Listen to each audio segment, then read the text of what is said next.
বরগুনায় টানা বৃষ্টিতে বিভিন্ন স্থানে জলাবদ্ধতার দেখা দিয়েছে। এই বিষয়ে জানাতে যুক্ত আছেন সহকর্মী শাহ আলী।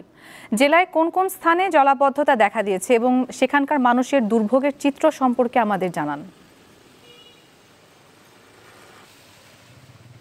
নুজত আসলে গত কয়েকদিন যাবত যে টানা বৃষ্টি, সেই বৃষ্টির কারণে কিন্তু বরগুনার পৌর শহর থেকে শুরু করে সব জায়গায় কিন্তু জলাবদ্ধতা সৃষ্টি হয়েছে। আমরা যে জায়গাটিতে রয়েছি এটা হচ্ছে বরগুনা পৌর শহরের কলেজ রোডের পশ্চিম দিকে যে রাস্তাটিতে আসলে এই মুহূর্তে দেখতে পাচ্ছেন যে আমার পিছনে যে চিত্রটা, যে এখানে যে অটোরিকশা পর্যন্ত যেতে পারছেন না এবং তার মধ্যে মোটরের মধ্যে পানি প্রবেশ করে কিন্তু নষ্ট হয়ে যাচ্ছে। এবং এখানে যে ড্রেনেজ ব্যবস্থা না থাকার কারণে এখানকার মানুষ কিন্তু সবচেয়ে বেশি দুর্ভোগে রয়েছেন। এই শুধু কলেজ রোড নয়, ডিকিবি রোড, মুসলিম পাড়া, সোনালী পাড়া এবং বিভিন্ন গ্রামে পর্যন্ত এই সকল পানি আসলে জলাবদ্ধতার সৃষ্টি হয়েছে। আর একটা বিষয় জানিয়ে রাখতে চাই যে এই জলাবদ্ধতার কারণে যে মশার যে একটি উৎপাত শুরু হয়েছে সেটা কিন্তু আসলে দেখার মতো।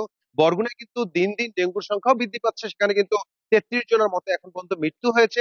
গত ২৪ ঘন্টার কথা যদি বলি, দুই জনের মৃত্যু হয়েছে বরগুনার। একজন হচ্ছে যে একটি মাধ্যমিক বিদ্যালয়ের কিন্তু আইসিটি টিচার, তিনি কিন্তু গতকালকে তার মৃত্যু হয়েছে। এছাড়া পাথরঘাটে আরেকজন পৌর শহরে কিন্তু এক ডাক্তারের ছেলে, তারও কিন্তু মৃত্যু হয়েছে। এ নিয়ে মূলত ৩৩ জন। এখানকার মানুষ কিন্তু এই যে দুর্ভোগ এবং পাশাপাশি যে জলাবদ্ধতার সৃষ্টি এবং ডেঙ্গুর প্রকোপ বাড়ছে, এটা নিয়ে কিন্তু আসলে দুশ্চিন্তার মধ্যে রয়েছে। অনেকে রান্না বান্নাও করতে পারেনি।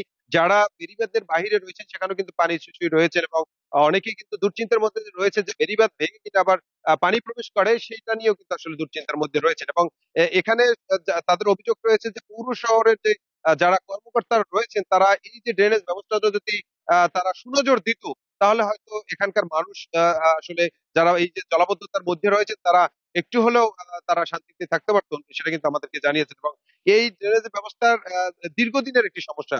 একটু বৃষ্টির পানি এবং জোয়ারের পানি হলেই কিন্তু এই এলাকাটা প্লাবিত হয়ে যায়, বিশেষ করে ডিকিবি রোড এবং এই কলেজ রোডের মানুষরা।